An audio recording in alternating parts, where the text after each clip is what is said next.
Fala galera, aqui é o professor Edward, seu professor de História. E se é para o bem de todos e felicidade geral da nação, estou pronto. Digo que faço esse vídeo.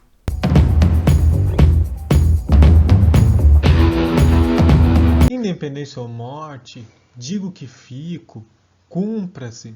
O Dom Pedro I era cheio de frases de efeito, sim, ele gostava de mostrar autoridade e assertividade através de frases. Mas a independência do Brasil todo mundo sabe o que é, né, pessoal? Se tu chegou no nono ano e tu não sabe que a independência do Brasil ocorreu em 7 de setembro de 1822, volte 5 casas, porque você está no lugar errado, hein? Tem que saber que a independência do Brasil aconteceu nessa data. E aconteceu por uma série de pressões por parte de Portugal, que queria retomar o Brasil como colônia, e os brasileiros, no estágio em que o país já estava, na condição de reino unido de Portugal, Brasil e Algarves, eles não iam retornar à condição de colônia, isso era inadmissível.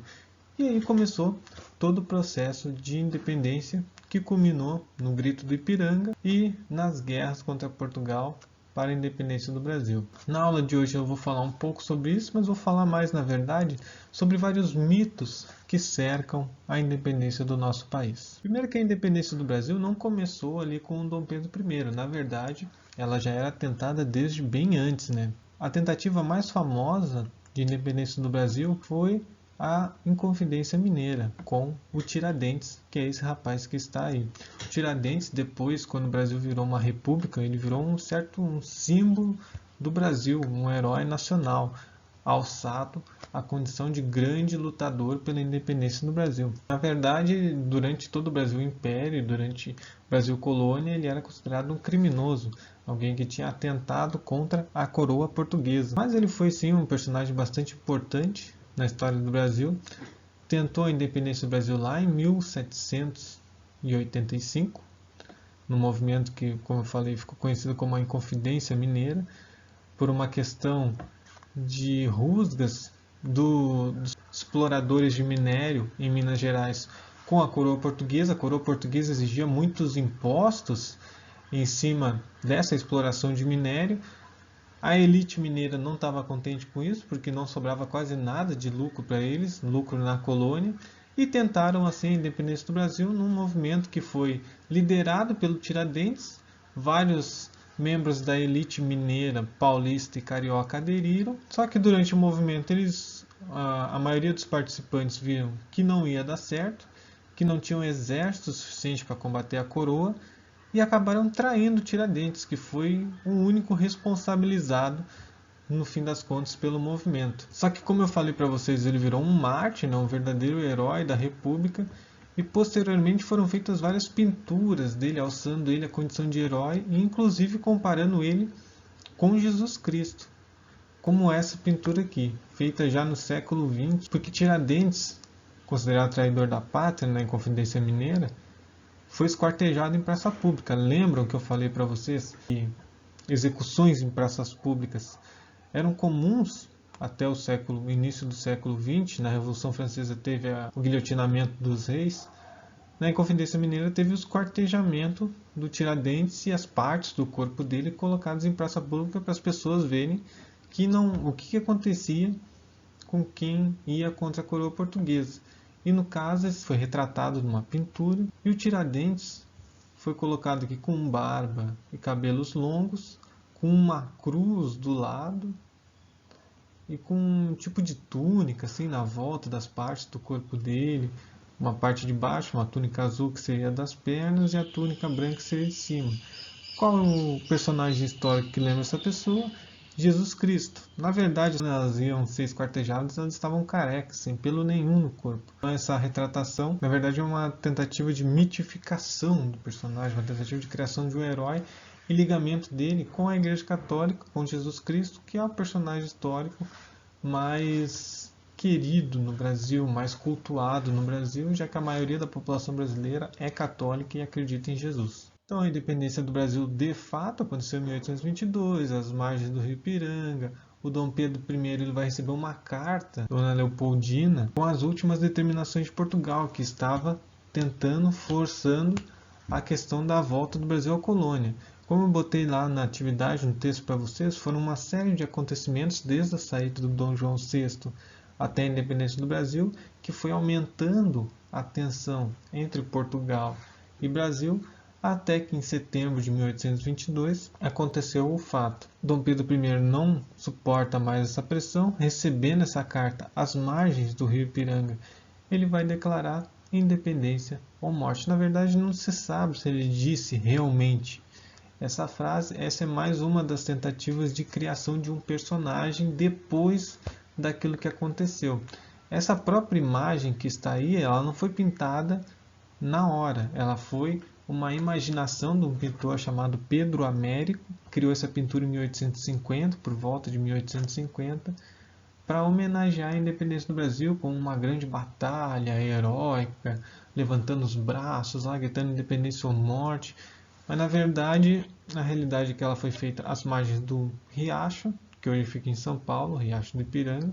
O Dom Pedro estava em viagem para São Paulo, estava no meio do caminho, e quem decidiu a independência, na verdade, nem foi ele. Quem decidiu essa independência foi Leopoldina e José Bonifácio. Leopoldina, esposa do Dom Pedro I, e José Bonifácio, um cara muito influente, um conselheiro muito influente do Dom Pedro I. Dom Pedro I, na verdade, ele só acatou e foi o cara que botou em execução a independência do Brasil. Então, mais uma pintura tentando retratar o momento da independência, de muita felicidade, de várias pessoas se abraçando. Na verdade, não tinha muitas pessoas assim, ele estava num lugar meio que isolado, né? Estava, como eu disse, em meio a uma viagem. Isso é importante para a gente ver como é que surge a história também. A história, ela é baseada em fontes, sim, mas ela surge como estudo com o surgimento dos Estados-nação. Lembra que eu falei que a partir do século XVIII os países vão surgir como Estado-nação, vão deixar de ser reinos absolutistas baseados na figura do rei e vão tentar construir uma cultura própria, uma cultura de um Estado e de uma nação unida. E é com a independência que o Brasil começa a construir essa sua cultura própria.